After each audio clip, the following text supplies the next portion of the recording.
Welcome back, coaches. Welcome back to Big Rule the World. We are in part 2 of bringing swag to the offensive line. Today, we're going to talk about specifically bringing a team identity to the offensive line and what that looks like. And I will admit, when I first came up with this video idea, I didn't know it would turn into a 3-part series. I didn't know it would turn into something that people would actually like to see. I didn't know it was stuff that certain people didn't know or think about. And then I got to talking with guys, and they were like, no, that's something that's worth talking about. Because I think we're stuck in sort of an old school way of thinking when it comes to offensive line, that we don't do the cutesy stuff. We don't do, we don't have to have swag. We don't have to have, stuff go our way like steel guys do necessarily. Offensive line is just for tough guys who sort of work in anonymity. I think that's sort of a bad way to look at it, to be honest. So I'm going to take a look. I'm going to back out to sort of screen share here. It's not much of a PowerPoint presentation, but I'm just going to talk about in depth how you get that team identity and why it's important to get it. So I'm going to share my screen here, and let's get our PowerPoint up and going. So ignore all my open tabs, bad tabs, chat. Now, bring the swag to the offensive line. Like I said, part 2 is team identity. And what does it mean to have a team identity, okay?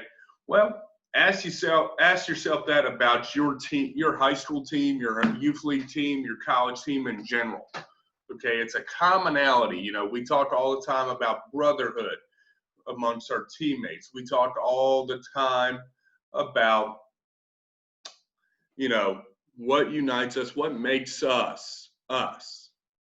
Okay, we're united together, whether you're white, black, brown, yellow, whether you come from rich background, poor background, we're all united together. I'll use the example, we're Colonels, okay? That's my high school team right now. We're all Alta Vista Colonels, okay? But what makes the offensive line, okay? Do we stress that commonality enough? Okay, you got to treat it like a plant, okay, when you have a team identity, okay? Do we stress that commonality of being offensive line, that offensive line brotherhood together? And I think that brotherhood on the offensive line needs to be developed so much because of what's required for those 5 up front, that they have to be in communication, that they have to be in sync with one another, more so necessarily than other position groups. I mean, in your quarterback position group, one of you gets to play at a time. In your running back position group, you may be in a wing T offense or something where 3 of you get on the field at a time. But if you're in a spread offense or a 10 personnel offense, generally only one of you is on the field at a time. And generally, you each have your strengths that put you in the game, okay? If you're a defensive back, generally you're on your own playing. You're not in there together like the offensive line is, okay? So you treat it like a plan. I'd say you stress that commonality. You stress that team identity. And some of the things that I talk about, base your team identity on the principles of your position group. When I was a head coach, I try to get my coaches to focus on what the principles of their position group were. Okay, so I'm a little scatterbrained. I'm gonna bring myself back in here on what at the end here on what you should do. Okay, and basically I'm talking like you should treat it like you're the head coach of your room. Okay, you're the head coach of your position group. I talked about how Urban Meyer does a lot of his stuff. And that's how he does. His coaches are really head coaches of their position groups. Now, what does all this mean? Okay, and how do I foster this team identity? When I was in college, we called ourselves the Herd. Okay, what did that mean? We got our T-shirts. We had our nights out together. But it became an identity. We sat together in the locker room. We sat together on meals. We did everything. The offensive line does things together, okay? Just like your teammates do things together. Now, as a coach, you can sort of treat this like a plant, okay? Are you going to water it? Are you going to help it grow? or are you just going to leave it and hope it stays alive? Okay. You can foster this stuff, a simple nickname like the Herd. Okay. And, have principles behind your position group. I told I was talking about when I was a head coach, I had all my assistants write down like maxims for their position group. Okay. And then, if you come up with your list of maxims of what you want to do as a position group, you got to cut that crap down to where it's memorable for the kids. So 1, 2, or 3 things that we're going to do. And for me with the offensive line, it's always, talking about footwork. First step is going to be great. Okay, something simple. We're not going to talk and make it wishy-washy, but, when I get with my offensive lineman, the first step is going to be great. We're going to beat the defensive lineman to a strike. We're going to have great effort and intensity. So 3 simple things that you can preach every day in your indie drills, every day in your meetings. Okay, that goes with your team identity there. Okay. And treat it like you're the head coach of your room. Guys who've been head coaches who are listening to this, biggest thing I tried to do when I was a head coach was I tried to create a team identity with our team. We're going to wear the same stuff. We're going to act the same way. Our locker room's going to be sacred. We're going to have our principles up on the wall. We did this type of stuff to sort of create that team identity and hammer it into our heads over and over and over. When I was a head coach, we need to get more competitive. So what did we do every day? We hammered competition over and over and over. We're going to compete every single day. You have to treat that team identity like a plant. Everywhere I've been, we've had, I'm hoping we can get one at the news at Alta Vista, but, everywhere I've been in the past, we had a nickname for our linemen, and usually I let the kids come up with it. And usually I let the kids try to work around with the idea of what the principles of your position group are so they can memorize it. Okay, I want them to know what we're doing. My best assistant who did this was our running backs coach. Okay, every day he had certain focus on their running backs, and it sort of went with their indie drills. Okay, team bonding. I talked about this very briefly when I was talking about my time at Washington and Lee. But some just different ideas. Okay, team bonding wise, I talked about T-shirts at Washington and Lee. We were called the Herd. Okay, before I got there, the year before I remember they had T-shirts with all the linemen's names on the back, had a cow, had a cigar. It's like a gangster cow, the Herd.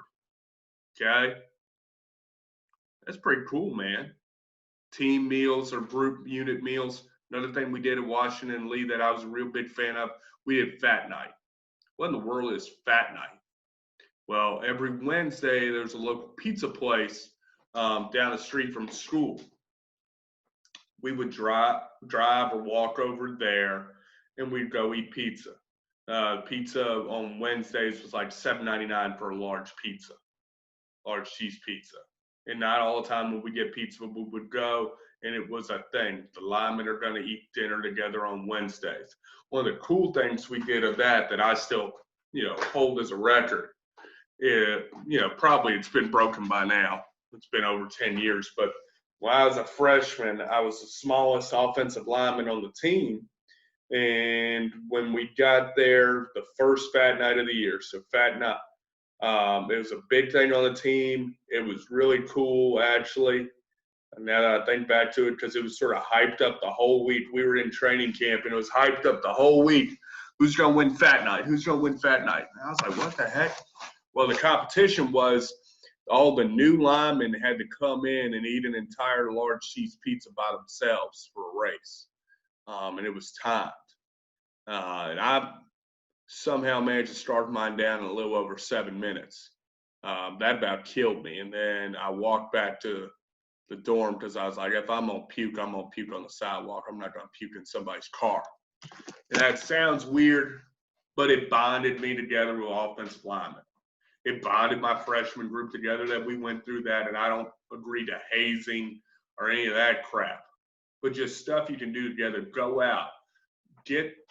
Create that relationship with your offensive line. Stuff that is strictly for the offensive line, like a meal, or like I've talked about, buy your stuff for linemen if there's prices allowed. okay? Don't go out and buy yourself something extravagant. Things I've done in the past for kids are dog tags. These are cheap, okay?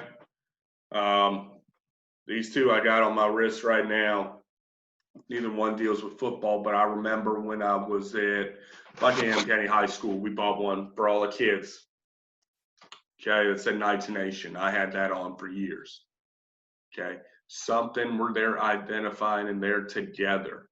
And this stuff goes a long way because we talk about it with offensive linemen. You have to get that position room where people want to be in there. So if you're getting stuff for your offensive line, whether it's a dog tag, it's a T-shirt, it's going out to meals, No, I've heard Joe Daniel talks about whoever had the most knockdown blocks got a chicken sandwich every week. You got to give your offensive lineman some type of tangible reward. Okay, something besides just they're working their butts off and being the hardest workers in the room. You got to give your linemen something. And I think you'll get more kids who want to come out and be linemen. That's a big thing too. I told you I've worked at small schools. I have to deal with kids who are playing line basically because they can't be steel guys. They couldn't get on the field to be a steel guy. Not that they're the 6'6", prototypical 300-pound offensive lineman. They just couldn't get on the field to be a steel guy. Or they might be a little bit too slow. Or they might be strong enough where I need their strength on the line. My running back this past year spent the first 2 years of his high school career as a lineman because he was the strongest guy on the team. And also, we played him primarily on defense and occasionally at tackle. You got to give those guys something, okay? The steel guys, they have – I'm going to unshare right now. There we go. The steel guys, they have all the stuff. They have all the stats. They have all the people looking at them, all that. Create an identity. It sounds corny as all get out. It could be an identity like at Hampton-Sydney College. They have a giant rock. They call the O-line the rock. Okay, and each player gets their own little rock with their number on it. And they sit by this big boulder that's dedicated to the offensive line down by their end of the practice field. And when you graduate, you get your rock. And it sounds weird and it sounds stupid, but they united over that. These are big things I think you've got to focus on with kids. Make them a part of something bigger. I like that rock mentality because it makes them a part of something for generations to come. Okay? Guys in my age group can say, yeah, my rock was up there with guys who are going in to be freshmen next year. My rock was there. Okay? Create an identity, create a bond. It's all about creating teamwork. If you guys want to be a head coach one day, I'm telling you, you got to focus on this, creating a culture. Create a culture in your room. Take command of your position group like it's your own team. Okay, that's the biggest thing I would say with my assistants when I was a head coach that I wish they had done more is to take that ownership like it's your room. And that's what I'm excited about being just an offensive line coach again, is trying to focus on creating that identity and that culture. And then, and this is what we're going to talk about in part 3, not that this was a really short part, but I want to give proper time for the attitude part. Part 3, we're going to talk about attitude. How do you instill attitude and how do you recruit offensive linemen? So when you're instilling an attitude, we're going to talk about how you create competitiveness within your offensive line. We're going to talk about how you teach offensive line, talk about the verbiage you teach with offensive line. All these things go into creating sort of a swag about the offensive line because the verbiage you use with your kids will create how your kids play. That's what we're going to focus on for part 3. Until then, coaches, remember, if you want to score points, you want to win games, you got to dominate in the trenches, and to do that, you got to know that bigs rule the world. I'll see you next time, coaches.